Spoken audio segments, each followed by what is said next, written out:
Бисмилля, қалдарыңыз қалай? Мен бүгін қазақтың ұлттық тамағы ет асып жатырмын.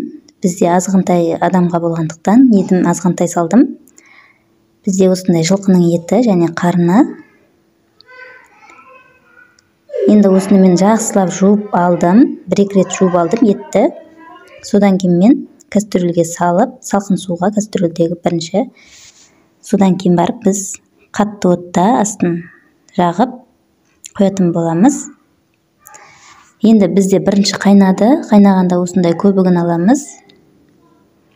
Көбігін 3-4 рет аламын. Енді осы жақсылап қайнағаннан кейін үстіне өзіңіздің қалауыңыз бойынша жуасын, картобын сала бересіздер.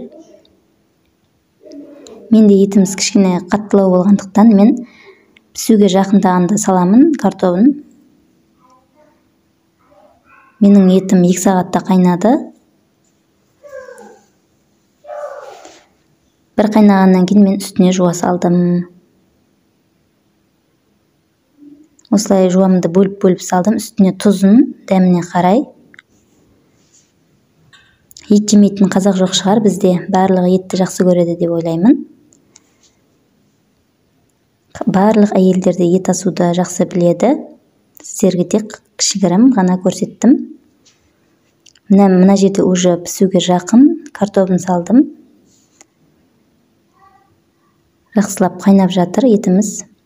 Енді біз үстіне, менде дайын жайма болғандықтан жайма салатын боламын.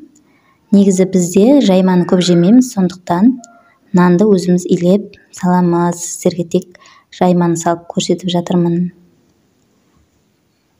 Міне біздің жаймамыз қайнап жатыр. 7-8 минуттай қайнатамын. Біздің етіміз сонымен дайын болып қалды. Ас болсын, сіздер де жасап жеңіздер.